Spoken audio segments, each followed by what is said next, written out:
I think of people as beasts of burden in some sense. Like we're built for a burden, and we're not happy without that burden, and we want to find the one that suits us, and that's difficult. It's part of the adventure of life to seek out the burden that suits you. But when you have that, then hopefully you're operating in harmony with the requirements of those around you. And the thing to me is that everything else pales in comparison to that. That's why it says in the New Testament that you should stack up riches in heaven. It's like there isn't anything better than that. You're functioning well, your family's functioning well, you're contributing to your community. What you're doing is worthwhile, You're not tormented by your conscience.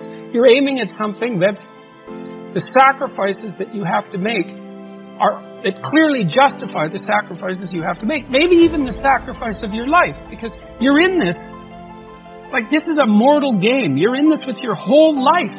And you'd think that what that would mean, at least in part, is that you need to find a game to play that's of sufficient grandeur and nobility so that perhaps even the fact that mortality is built into the structure now becomes justifiable. I mean, it's a hell of an ambition.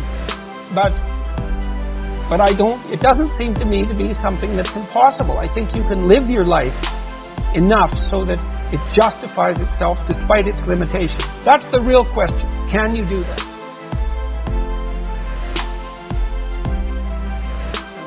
And I believe that you can, and I believe that what that means is that the human spirit fundamentally triumphs over death.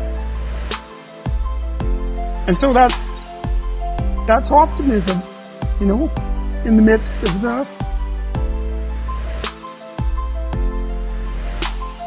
the sorrow and the malevolence. We have the capacity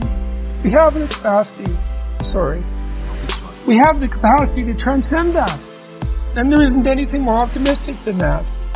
And there's nothing in it that isn't good. Right? It's good for you. It's good for the people you love. It's good for the broader society. It's like it's good. And that'll take you through your times of travail. There isn't anything else that will. And then maybe on your deathbed you can think, I justified the privilege, the terrible privilege of my existence. And maybe that's good enough. It's possible that that's good enough. You certainly don't have anything better to do than that, as far as I can tell.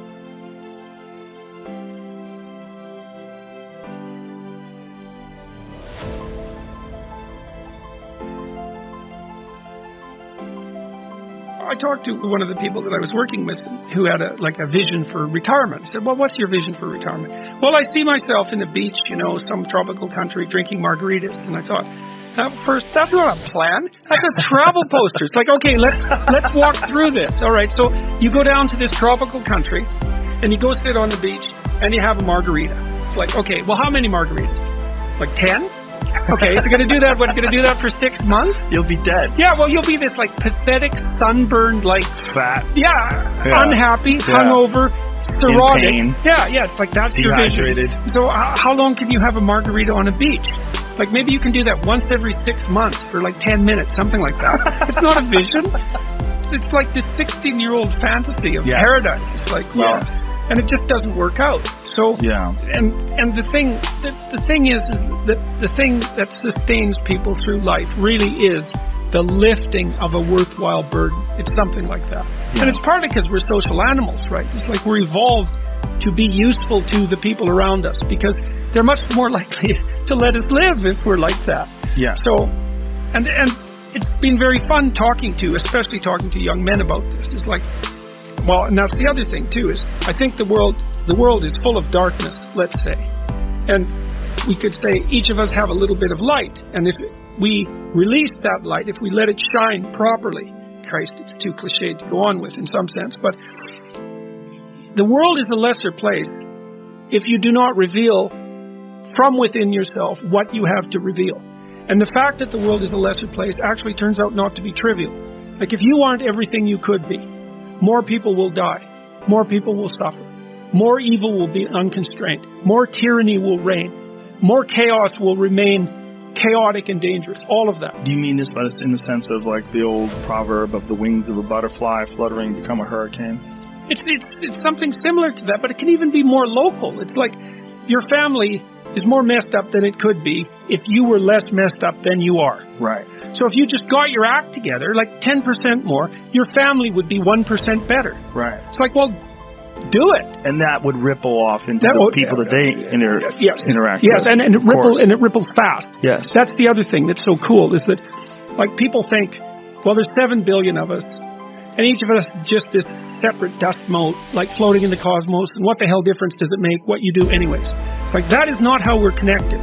It's like, you're the center of a network, and you know way more people than this, but let's say typically, you're going to know 1,000 people in your life, well enough to have an impact on them. Okay? And each of those 1,000 people is going to know 1,000 people. So you're 1 step from 1,000,000 and 2 steps from 1,000,000,000. And we are networked, technically. That's how human interactions work. And so when you do something that you shouldn't do, it's worse than you think. And when you do something that you should do, it's better than you think. And so you think, well, this is why I've been telling people, well, clean up your room. It's like, well, your room is actually networked too. It's not that easy to clean up your room, to set it. So you want your room to be set up so that when you walk in there, it tells you to be better than you generally are. It's organized, it's got direction, everything's in its place. You try to do that in a chaotic household. You know, I've watched people do this because I had students do these sorts of things as assignments. I'd say, look, pick a small moral goal, clean up your room, and just write down what happens as a consequence. So maybe these are students in a chaotic household. The whole place is a bloody mess. No one's taking any responsibility for anything. And so they decide they're going to start to clean up their room. And then the people in the household notice. Well, the first thing they do is get pissed off. It's like, who do you think you are? Like, you think you're better than us? It's like, why do you think this is worthwhile?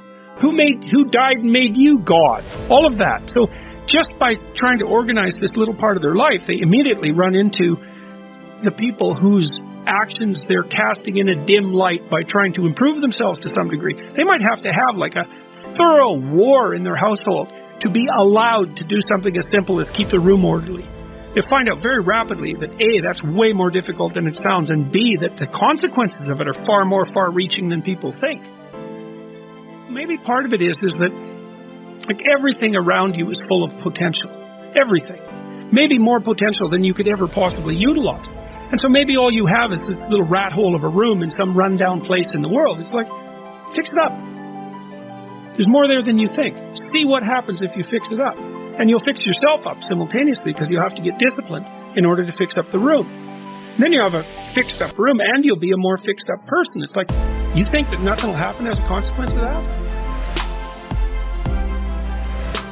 Another client I worked with was having a hard time putting his kid to bed at night. And so we did the arithmetic. It's like, well, I'm fighting with my kid for 45 minutes a night trying to get him to go to bed. Okay, so let's analyze that. All right, so what does that mean? Well, it means that both of you end the day upset. That's not so good, because why would you want that? It means that you're spending 45 minutes fighting when you could spend 20 minutes doing something positive, like reading to him, say. It means that you don't get to spend that time with your wife, so she's not very happy with you, plus you're annoyed because you don't see her, plus you blame it on the kid because he's the proximal cause. It's like, that's pretty damn ugly. And then let's do the arithmetic. It's like 7 days a week, 45 minutes a day. Let's call that 5 hours, 20 hours a week, 240 hours in a year. It's 6. You're spending a month and a half of work weeks fighting with your 4-year-old son. Think you're going to like him? You don't like anyone you spend a month and a half a year fighting with. It's a bad idea. Fix it. It's important. Get him to bed. Make it peaceful. You do it like these things that repeat every single day. That's a motif in this book too. Your life isn't margaritas on a beach in Jamaica. That happens now and then. Those are exceptions. Your life is how your wife greets you at the door when you come home every day. Because that's like 10 minutes a day. Your life is how you treat each other over the breakfast table. Because that's an hour and a half or an hour every single day. you get those mundane things right, those things you do every day. You concentrate on them and you make them pristine. It's like you got 80% of your life put together. These little things that are right in front of us, they're not little. That's the first thing. They are not little, and they're hard to set right. And if you set them right, it has a rippling effect, and fast too, way faster than people think. One of the things I've been suggesting to people is that they pick something difficult to do. I read this funny little paragraph by Kierkegaard. It was written about 1840, and he was thinking about his role as a student and writer. And he was a student and writer forever. You know, he never really had a career apart from that. And he said that he wasn't one of these people who was capable of inventing something wonderful to make life easier for everyone, like so many people were doing, you know, during the Industrial Revolution. He said, well, maybe I'm one of these people whose benefit to society will be that I will make things more difficult for everyone, because there will come a time when what people want, they don't want ease, they want difficulty instead. And I think, well, that is what people want. That is what they want. You think, well, I want an easy, happy life. It's like, no, actually, that isn't what you want. I think what people want is things that are difficult that they can overcome. Yeah, right. That's right. They want an optimal challenge. Well, that's a whole different thing. When you overcome something, when you do something difficult, whether it's, I mean, I've never written a book, but I assume when you write a book, when you're done writing that book, there's a great feeling of accomplishment, because it's very difficult to do. That feeling of for me, it's like when I put together a comedy special, or when I, you know, just anything that's difficult. There's a feeling like I did it. I did it. Yeah, well, one of the mysteries is why that feeling exists. You know, it's it's not a trivial thing, that. It's to say, I did something difficult and that was worthwhile. Basically, what you're saying to yourself is, well, there was a lot of suffering attendant on that, along with the just general suffering of life, but it turned out that was worth it. That's what you want. It's like you want that sense that you're engaged in something that's worth it. Not a casual optimist about these sorts of things. I mean, one of the things I do in 12 Rules for Life is lay out the rationale that drives people like the Columbine High School killers. Because I understand that rationale. I've studied it for a long time. I know why they did what they did. And they have a powerful argument, but it's wrong. But there's no sense in showing how it's wrong before showing that it's a powerful argument. Like life is suffering. There is lots of malevolence. It's no wonder that people want to bring being itself to a halt. They want to take revenge on it. It's not surprising. It's the wrong way of going about it. The right way is, it's akin to the sorts of things that you were just observing. Is you take on a difficult task that pushes you past where you are already. And you succeed in it, and you get this sense that, yes, that was worthwhile. It's like that's what you want. You want to live in that place where things are worthwhile. That's paradise on earth. That's what that is. And it isn't some happy little place where, you know, someone's feeding you peeled grapes. That isn't what it is. It's more like victory on the honorable battlefield or something like that.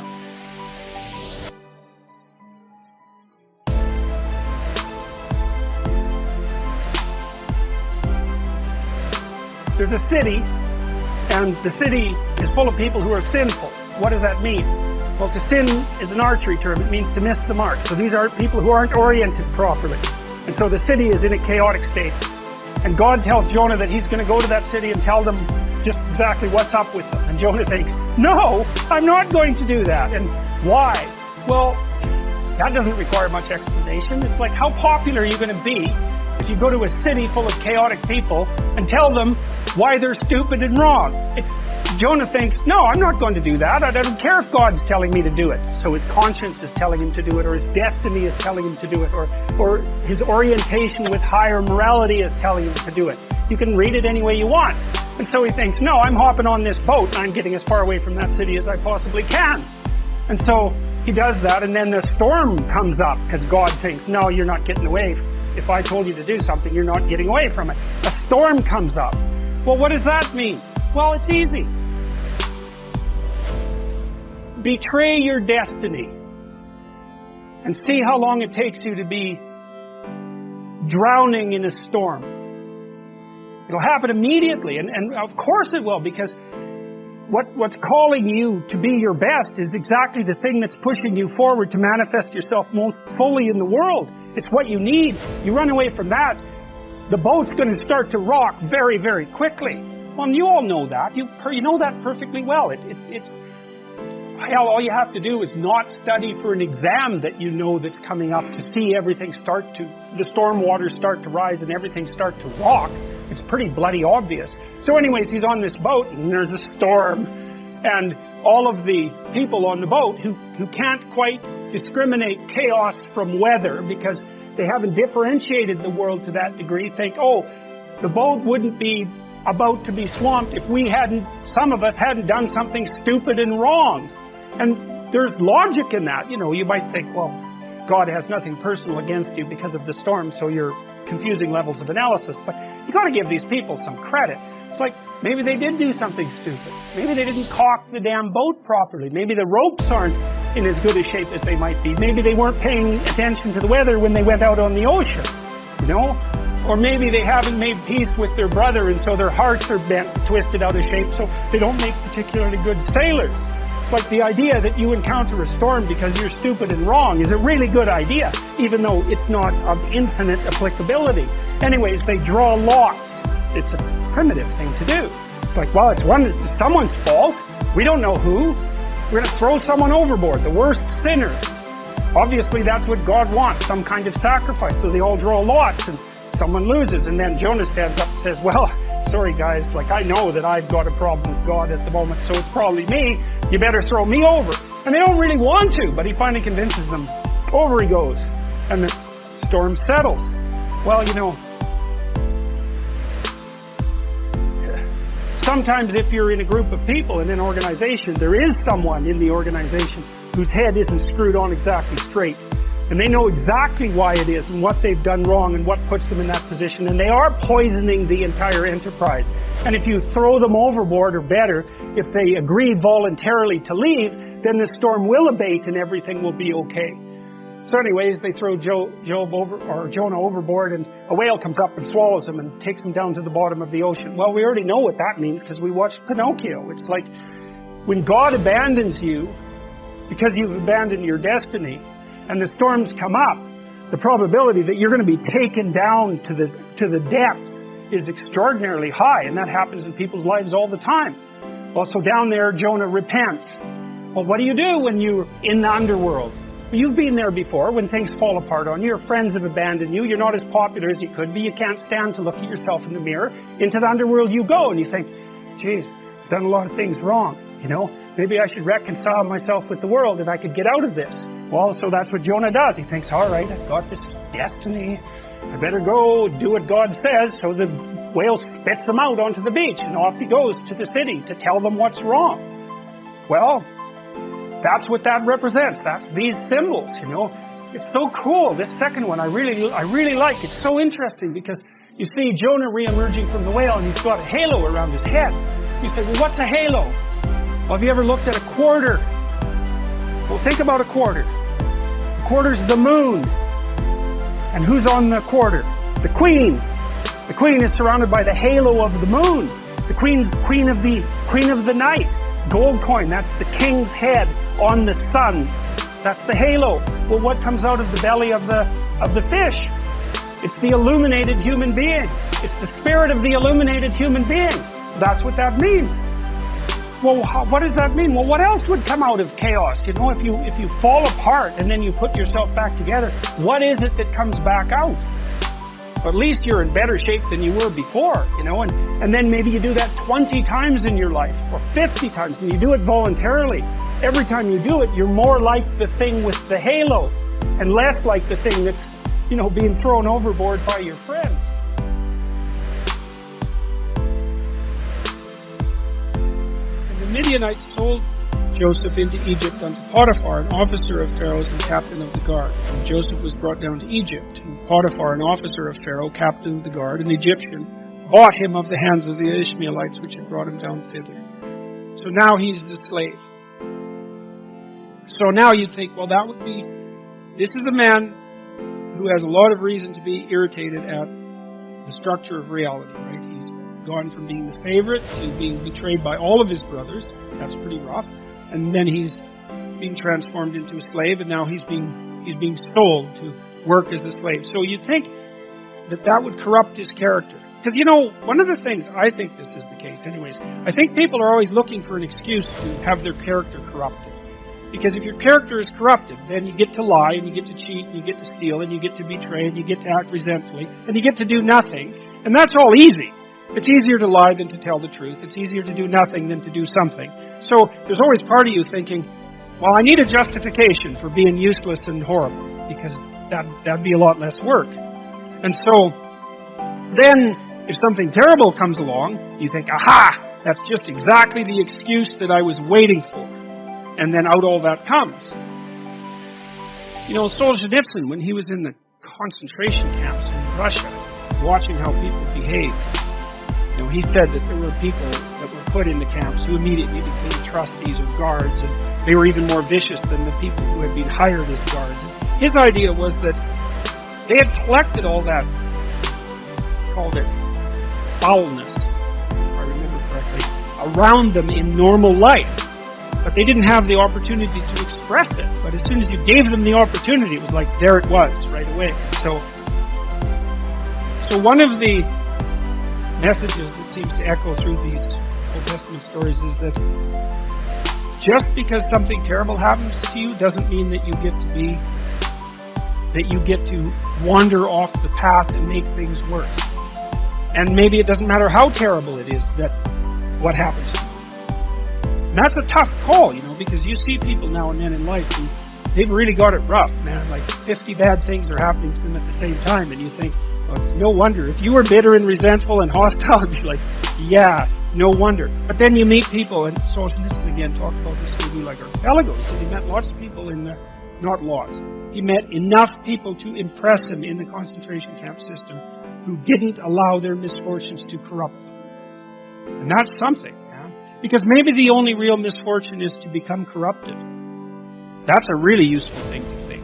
You know, maybe the rest of it is trivial in comparison. I know that's a rough thing because you can be in very harsh circumstances, but I do think there's something to that. And the Lord was with Joseph, and he was a prosperous man, and he was in the house of his master the Egyptian. And his master saw that the Lord was with him, and that the Lord made all that he did to prosper in his hand. So that's an echo of the idea that we encountered earlier about walking with God, right?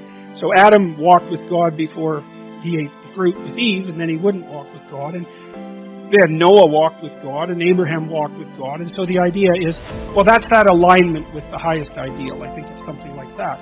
And you know, we can think about that as a metaphysical claim as well. But I don't think it is. I mean, I've got thousands of letters now in the last year from people who have told me that they were in a pit. That's exactly right. And that they decided that they were going to try to put their lives together. And that it worked. And so that's really something, you know, and they write surprised. It's like, well, I decided that I was going to work hard at what I was doing and I wasn't going to lie any more than absolutely necessary. So I'd give it a try for a few months, you know. And all sorts of good things started to happen to me. It's like, maybe that's how the world works. Now, obviously, it doesn't work like that all the time, right? Because you can get sliced off at the knees. I mean, there's an arbitrary element to existence that you can't wish away.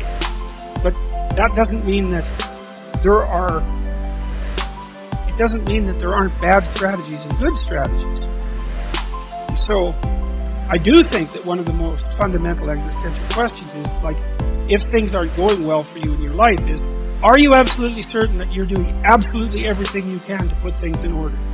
Because if you're not, then you shouldn't complain. Because you don't know to what degree you're actually contributing or even causing the circumstance. Now, that's a very annoying thing to think, and I'm not trying to blame the victim.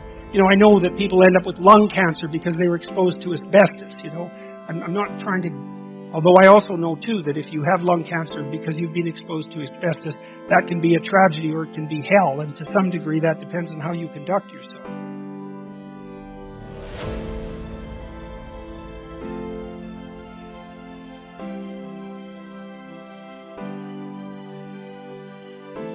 Well, I think the capacity for evil is something that is not easily distinguishable from strength. You know, and I mean, my knowledge runs out at this level of analysis in some sense. The world seems to be structured so that we can act for the good and we can act for evil. And I think that's associated with self-consciousness. And I think that's illustrated in the story of Adam and Eve. When Adam and Eve become self-conscious, the scales fall from their eyes. They realize that they're naked. And to realize that you're naked is to understand your vulnerability. That's why Adam and Eve clothed themselves right away. Oh no, I'm naked. I can be hurt. Okay, I can be hurt. I have to clothe myself. I have to protect myself in the future. You actually become aware of that in a way that animals aren't. Well, what does it mean that you're naked? It means that everyone else is too. What does it mean that you can be hurt? It means that everyone else can be hurt too. It means that you could hurt them. And that's why the knowledge of good and evil goes along with the knowledge of nakedness. That took me a long time to figure out. It took me about 30 years to figure that out. So why are those two things conjoined? Oh yes. When you understand that you're vulnerable, you understand that everyone else is vulnerable. And then you have the option of exploiting that. And so that's what transforms human beings to some degree from animals. Because a predator just eats you. But a human being can play with you and will for all sorts of reasons. Now, the capacity to do that, though, why is the capacity to do that, let's say, useful? Well, it's useful to be strong and not to have to use it because it makes you formidable. And I think that you have to be formidable in order to move forward properly in the world, even to get through obstacles that aren't just to get through obstacles. You have to have some strength of character. You have to have some commitment. And some of that is, there will be a cost if you interfere with me. It'll be the minimal cost necessary. Let's say if you've got yourself under control. It will be the minimal cost necessary. But do not be thinking there won't be a cost. And I don't believe that if that's not built into your character, then you have no strength, and you certainly have no strength when you're pushed by someone who's malevolent. A bully, if you're like that, if the bully pushes you, and your response is, there will be a cost for pushing me, and you will pay it, then the bully will go elsewhere. And we know that too from studies of bullies. Like even childhood bullies, they push around kids, and then they find the ones that retreat and withdraw, and they bully them. So, you might think, well, usually children are bullied because of some abnormality. That's a very common idea. It's like, there's a guy named Dan Olweus, a very smart Norwegian psychologist, and he studied bullying for a long time as a precursor to fascism, by the way, so that was his interest. He said his analysis indicated that at least 3/4 of children have some obvious abnormality that could be the focus of bullying attention. It might even be your name. It doesn't take much of a genius bully to come up with a good way of making fun of your name. Or you're too tall, or you're too short, or your brother's too tall or too short, or there's something. It isn't the abnormality that is the cause of the bullying. The abnormality might become the focus of the bullying, but part of the cause is the withdrawal in the face of the bullies, because the bully thinks he can get away with it. Well, and it's also the case with children who are preyed upon by adult predators. Like adult predators of children look for children who are easily cowed and who won't put up a fight. So, for example, if you're teaching your children to be terrified of strangers, that's really not a very good strategy.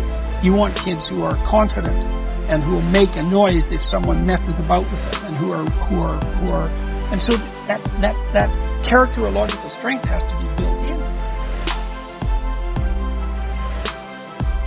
This is how I think reality lays itself out. And I think we all know this. You're not driven by your past like a clock. You're not deterministic. You are to some degree, because you're limited. You're a limited creature. You've got rules that you run by and all of that. You're not omniscient. But you're not driven by the past. What you do instead is confront the potential of the future. That's what's in front of you. So it's a domain with multiple pathways, and that's what's always in front of you. You could go there, you could go there, you could go there. There's an array of choices that confront you. You confront that as soon as you wake up and become conscious in the morning. And then there's all this potential that's there in front of you. And you use your ethical choice to determine which of those possibilities will become actual.